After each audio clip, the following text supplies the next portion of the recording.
65세부터 매일 만보를 걸었던 저에게 의사가 충격적인 말을 했습니다. 앞으로 걷기를 멈추지 않으면 무릎 관절이 완전히 손상될 수 있습니다. 평생 건강을 위해 열심히 걸었는데 이게 오히려 제 건강을 해치고 있었다니. 여러분도 같은 실수를 하고 계시진 않나요? 놀랍게도 최근 연구에 따르면 65세 이상 노인의 47%가 잘못된 걷기 방식으로 관절에 무리를 주고 있다고 합니다. 더 충격적인 것은 하루 8,000보 이상 걷는 노인들 중 35%가 무릎 퇴행성 관절염 악화로 병원을 찾는다는 사실입니다. 우리가 알던 걷기는 무조건 좋다는 상식이 흔들리고 있습니다. 이 영상에서는 나이에 맞는 올바른 걷기 방법과 대체 운동법을 배우게 됩니다. 잘못된 운동 습관으로 인한 관절 손상을 예방하고 실제로 더 효과적인 건강관리 방법을 알게 될 것입니다. 지혜 담은 노후는 앞으로도 여러분의 노후 생활에 실질적인 도움이 되는 이야기를 계속 전해드릴 것입니다. 긴 영상이지만 천천히 시간을 가지고 들어주세요. 오늘 이 영상이 여러분 건강관리 방식에 큰 변화를 가져다 줄 것이라 확신합니다. 구독과 좋아요는 무료입니다. 누르는 짧은 2초가 저에게는 큰 힘이 됩니다. 그리고 영상 보시다가 여러분의 소중한 경험을 댓글로 남겨주세요. 안녕하세요, 여러분. 김영호입니다. 저는 정년 퇴직 후 건강을 위해 매일 아침 일어나 만보 걷기를 실천했습니다. 비가 오나 눈이 오나 5년 동안 하루도 빠지지 않았죠. 그런데 지난달 정기검진에서 박지원 의사가 저에게 충격적인 소식을 전했습니다. 제 무릎 연골이 심각하게 손상되었다는 거예요. 김영호님, 연세에 맞지 않는 과도한 걷기가 오히려 해가 되고 있습니다. 라고 말했습니다. 그 순간 머리가 하얘졌어요. 평생 건강을 위해 노력했다고 생각했는데 제가 하는 운동이 오히려 제 건강을 해치고 있었다니요. 이런 경험 혹시 여러분도 있으신가요? 많은 분들이 걷기는 가장 안전하고 좋은 운동이라고 알고 계실 겁니다. 저도 그렇게 믿었습니다. 하지만 나이가 들수록 모든 것이 달라집니다. 60대 초반에는 아무 문제 없던 걷기가 70대에 접어들면서 무릎에 심각한 부담을 주고 있었던 거죠. 최근 정석훈 교수에 대한 노인의학회 연구에 따르면 65세 이상 노인의 절반 가까이가 잘못된 걷기 방식으로 관절에 무리를 주고 있다고 합니다. 특히 하루에 8,000보 이상 걷는 노인들 중 상당수가 무릎 관절염 악화로 병원을 찾는다는 통계는 정말 충격적이었습니다. 옆집에 사시는 박순자 할머니도 비슷한 경험을 하셨어요. 70세의 건강검진에서 골다공증 진단을 받으신 후 이민수 의사 선생님께서 매일 1시간씩 걷기를 권유하셨대요. 그런데 6개월 후 오히려 엉덩이 통증이 심해져서 병원에 가보니 고관절에 무리가 온 상태였습니다. 저희 경로당에서도 이런 이야기가 많이 나옵니다. 김진호 선생님은 68세의 걷기 모임에 가입해서 매일 만보 이상 걸었는데 1년 만에 발목이 부어올라 제대로 걷지 못하게 되었다고 합니다. 반면에 이상철 선생님은 일주일에 3번 30분씩만 가볍게 걷고 나머지는 수영과 가벼운 근력 운동을 병행하시는데 오히려 더 건강해지셨다고 해요. 이 영상에서는 제가 직접 겪고 알게 된 내용들을 바탕으로 나이에 맞는 올바른 운동 방법을 알려드리려고 합니다. 무작정 걷는 것보다 더 효과적이고 안전한 방법들, 장현우 전문가의 조언, 그리고 실제로 저와 주변 분들이 경험한 변화들을 솔직하게 공유하려고 합니다. 자, 이제 우리가 알고 있던 걷기에 대한 진실을 하나씩 파헤쳐 볼까요? 저 김영호는 평생 운동이라곤 해본 적 없던 사람이었습니다. 매일 회사 출근, 퇴근하는 것이 전부였죠. 그러다 은퇴 후에 갑자기 건강에 관심이 생겼고 유튜브와 TV에서 걷기가 최고의 운동이라는 말을 듣고 실천했습니다. 정말 열심히 걸었어요. 처음에는 하루 5,000보로 시작했다가 점점 늘려서 만보, 심지어는 15,000보까지 걸었던 적도 있습니다. 아내 이미경도 처음엔 걱정했지만 점점 제 변화를 보더니 함께 걷기 시작했죠. 영호 씨, 당신 얼굴색이 좋아졌어요. 라며 좋아했습니다. 그런데 3년 차에 접어들면서 문제가 생기기 시작했습니다. 처음에는 무릎이 약간 아픈 정도였어요. 나이 들면 다 그렇지라고 생각했습니다. 그런데 통증이 점점 심해지더니 계단을 오르내리기도 힘들어졌습니다. 아내 이미경은 병원에 가보자고 했지만 저는 괜찮아.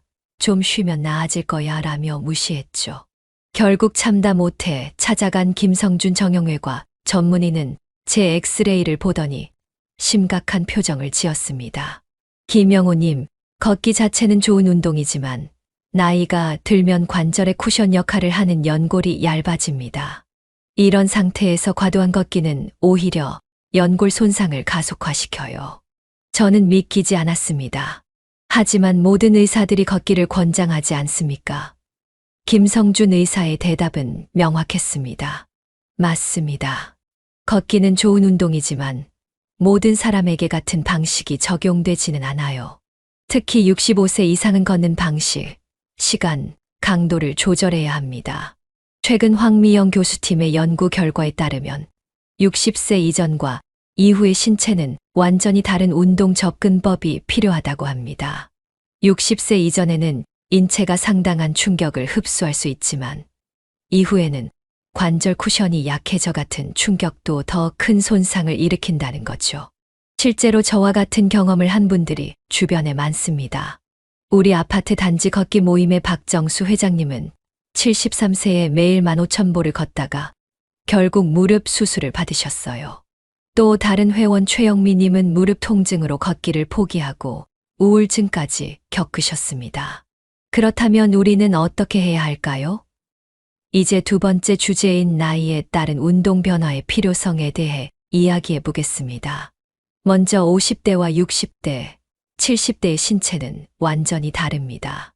장지영 스포츠의학 전문가에 따르면 50대에는 근육량이 급격히 감소하기 시작하고 60대에는 뼈 밀도가 크게 줄어들며 70대에는 관절 연골이 현저히 얇아진다고 합니다.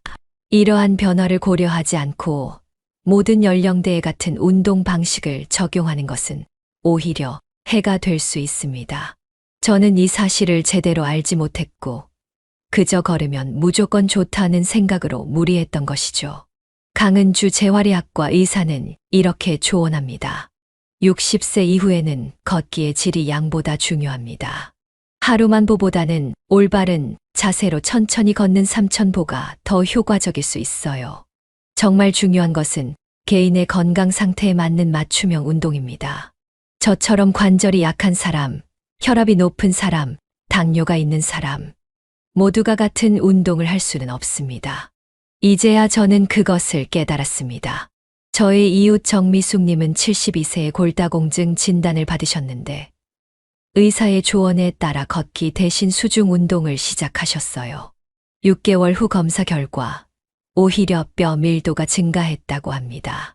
또 다른 이웃 이종우 씨는 65세에 허리 디스크로 고생하셨는데 걷기 대신 요가를 시작한 후 통증이 크게 줄었다고 하셨죠. 이런 사례들은 제게 큰 깨달음을 주었습니다. 노년기 운동의 목표는 젊은 시절과 달라야 한다는 것을요.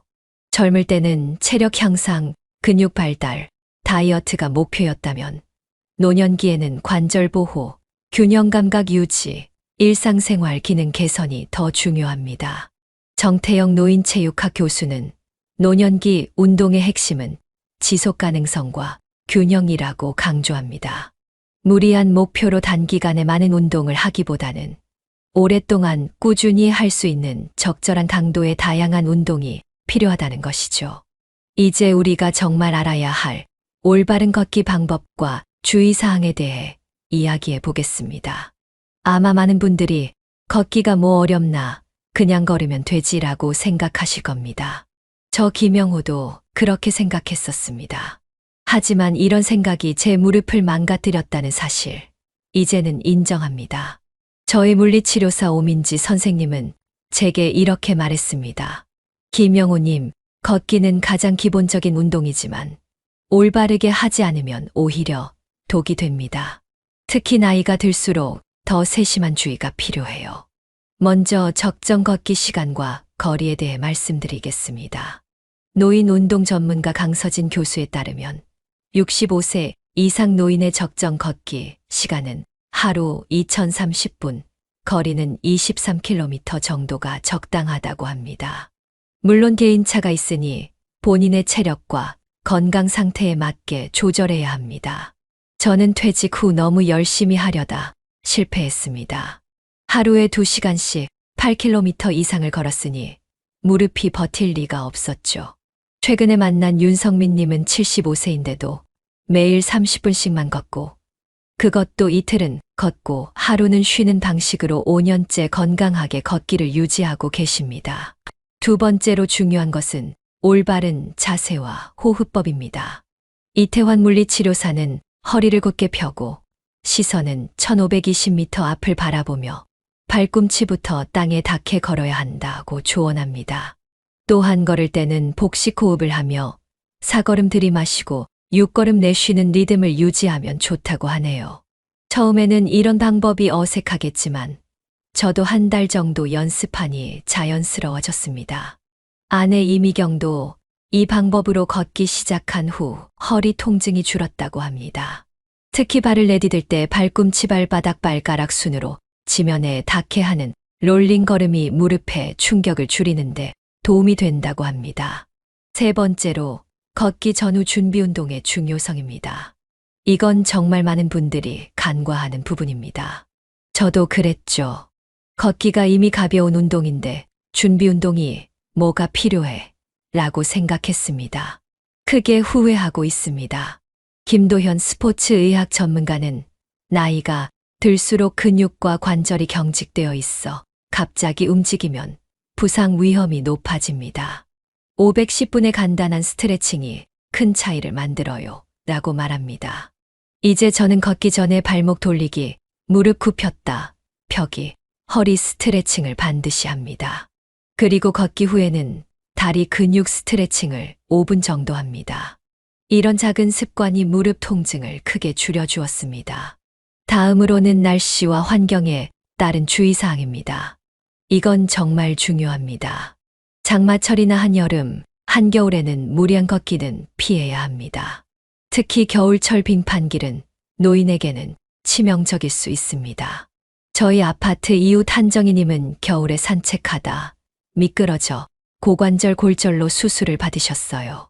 6개월간 재활치료를 받으셨는데도 여전히 불편하게 걸으십니다. 걷기가 건강을 위한 것인데 이렇게 큰 부상으로 이어진다면 본말이 전도된 것이죠. 박준혁 기상 전문가는 미세먼지 농도가 나쁨 이상일 때는 실외 운동을 자제하고 기온이 32도 이상이거나 5도 이하일 때도 걷기는 피하는 것이 좋습니다. 라고 조언합니다. 이런 날에는 실내 걷기나 다른 운동으로 대체하는 것이 현명합니다. 제가 지금은 실내 걷기를 많이 합니다. 대형 마트나 백화점 같은 곳을 천천히 걷거나 아파트 지하 주차장을 돌기도 합니다. 미세먼지가 심한 날이나 날씨가 좋지 않을 때 좋은 대안이 됩니다. 마지막으로 개인 건강 상태를 고려한 걷기가 중요합니다. 모든 사람에게 똑같은 방법이 효과적이지 않습니다. 고혈압이 있는 분, 당뇨가 있는 분, 관절염이 있는 분, 각자에게 맞는 방식이 다릅니다. 저희 주치의 이수진 선생님은 제게 이렇게 말했습니다. 김영호님의 무릎 상태를 고려하면 평지에서 30분 이내로 일주일에 34회 정도가 적당합니다. 그리고 꼭 쿠션이 좋은 걷기 전용 신발을 신으세요.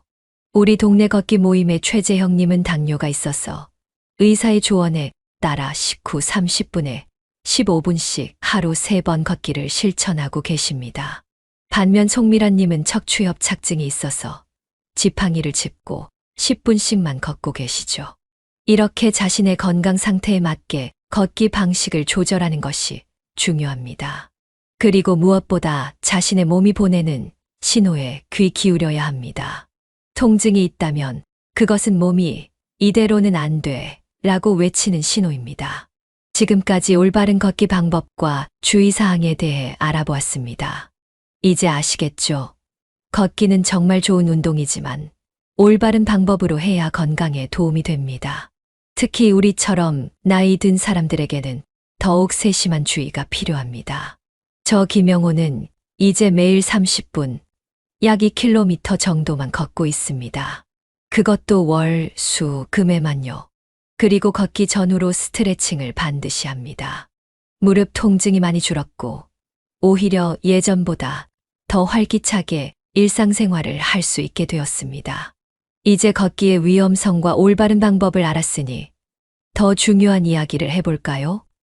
바로 걷기를 대체할 수 있는 운동들입니다. 저 김영호는 무릎 문제로 걷기를 줄인 후 다른 운동을 찾아야 했습니다. 처음에는 막막했어요. 이 나이에 새로운 운동을 하는 생각이 들었죠. 그러던 중에 만난 민지원 재활치료사가 제게 새로운 세계를 열어주었습니다. 김영호님, 나이가 들수록 한 가지 운동보다는 여러 종류의 운동을 균형 있게 하는 것이 중요합니다. 특히 수영, 요가, 근력 운동은 걷기보다 관절에 부담이 적으면서도 더 효과적일 수 있어요.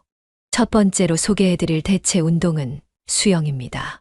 수영은 정말 놀라운 운동이에요. 물속에서는 체중의 약 90%가 감소하기 때문에 관절에 거의 부담을 주지 않으면서도 전신 운동이 가능합니다. 저는 처음에 창피했습니다. 70대 노인이 수영장에 가서 어쩔 줄 몰라 하는 모습이 떠올랐거든요. 하지만 용기를 내어 우리 동네 실버 수영 교실에 등록했습니다. 놀랍게도 저 같은 분들이 정말 많았어요. 임혜진 수영 강사는 처음부터 무리하지 않도록 천천히 가르쳐 주셨습니다. 2달 만에 저는 물속에서 10분 동안 천천히 수영할 수 있게 되었고, 지금은 30분까지 가능합니다. 무릎 통증은 거의 사라졌고, 오히려 상체 근력이 좋아졌습니다. 우리 수영교실의 최고령자인 박영수님은 82세인데도 저보다 더 잘 수영하십니다. 젊었을 때는 몰랐는데 수영이 이렇게 좋은 운동인 줄 이제야 알았어 라고 하셨죠.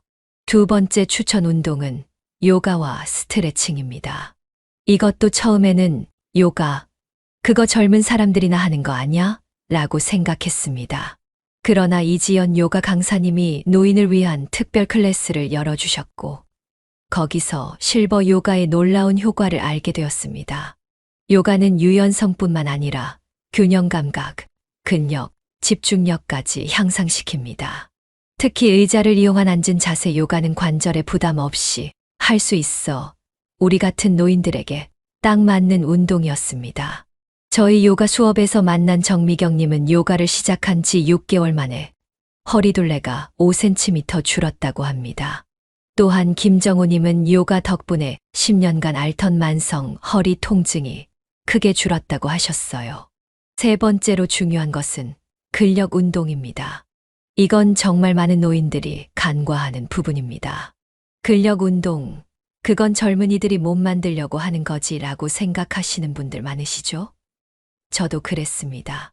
그러나 최동훈 노인체육학 교수는 65세 이후에는 매년 약 35%의 근육량이 감소합니다. 이를 방치하면 일상생활도 힘들어질 수 있어요. 적절한 근력 운동은 노인에게 더욱 필수적입니다. 라고 강조합니다. 무거운 웨이트가 아니라 가벼운 아령이나 탄력 밴드, 심지어 물병을 들고 하는 간단한 운동으로도 충분합니다. 저는 500m 생수병을 들고 하는 운동부터 시작했습니다.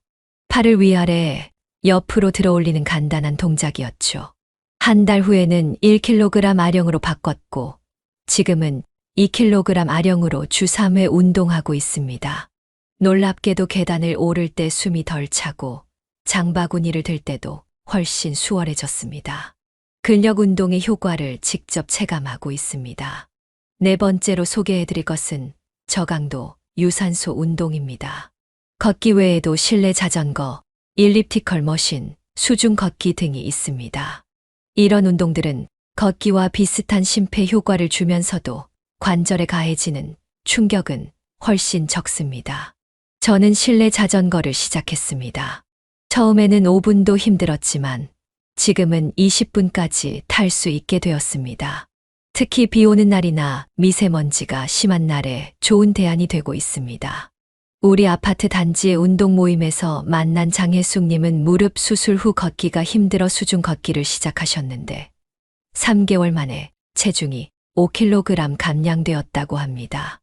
물속에서 걷는 것은 지상에서 걷는 것보다 약 12배의 저항을 받기 때문에 더 효과적이라고 하네요. 마지막으로 가장 중요한 것은 균형 잡힌 운동 프로그램을 구성하는 것입니다.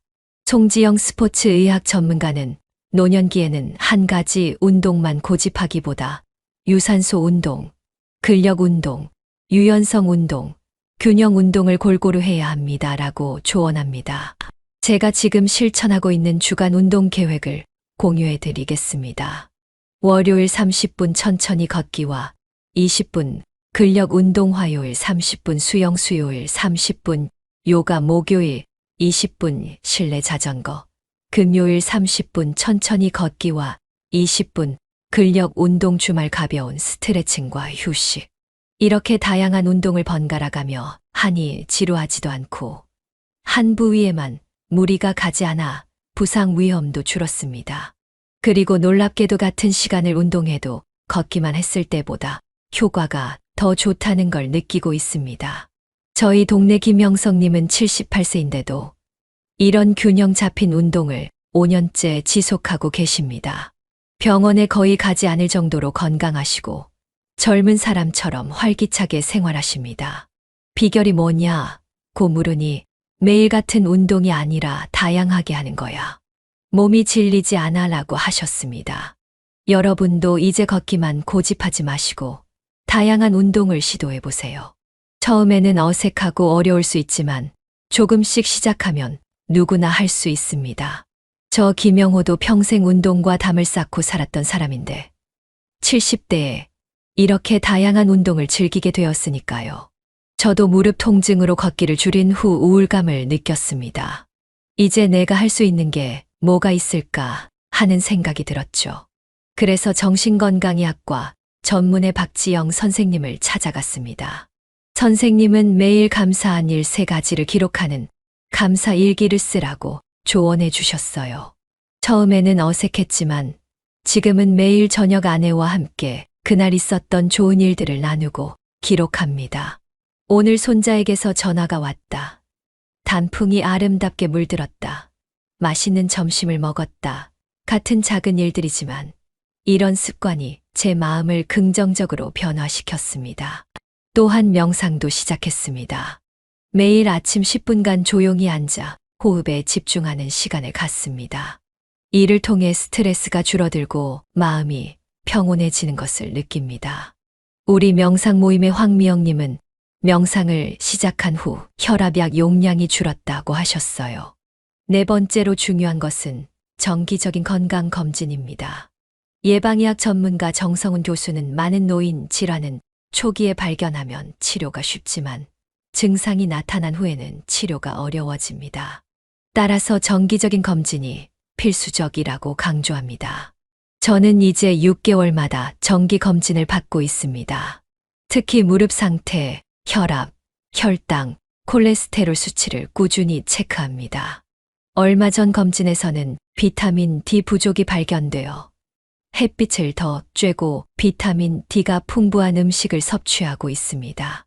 우리 아파트 이웃 정민수님은 정기 검진에서 초기 대장암이 발견되었는데 조기에 발견하여 수술 후 완전히 회복되셨습니다. 정기 검진이 제 생명을 구했어요. 라고 말씀하셨죠. 이런 사례를 보면 정기 검진이 얼마나 중요한지 실감합니다. 마지막으로 가장 중요한 것은 사회적 활동과 관계 유지입니다. 노인 심리학 전문가 이지원 교수는 사회적 고립은 흡연만큼이나 건강에 해롭습니다. 정기적인 사회 활동은 인지 기능 저하와 우울증 위험을 줄이고 전반적인 삶의 질을 높입니다. 라고 설명합니다. 건강관리에서 10년, 20년 동안의 차이는 노년의 삶의 질을 완전히 바꿔놓습니다. 우리가 나이 들면서 신체적 한계는 분명히 있습니다. 하지만 그 한계 안에서도 최대한 건강하고 행복하게 살 수 있는 방법은 얼마든지 있습니다. 저의 경험이 여러분에게 작은 도움이라도 되었으면 좋겠습니다. 나이가 들었다고 건강에 문제가 생겼다고 포기하지 마세요. 적절한 방법으로 관리하면 건강하고 행복한 노년을 보낼 수 있습니다. 저도 무릎 문제로 좌절했지만 방법을 바꾸어 지금은 더 건강해졌습니다. 앞으로도 지혜 담은 노후 채널에서 노년기 건강과 행복한 삶에 대한 다양한 정보를 계속 전해드리겠습니다. 감사합니다.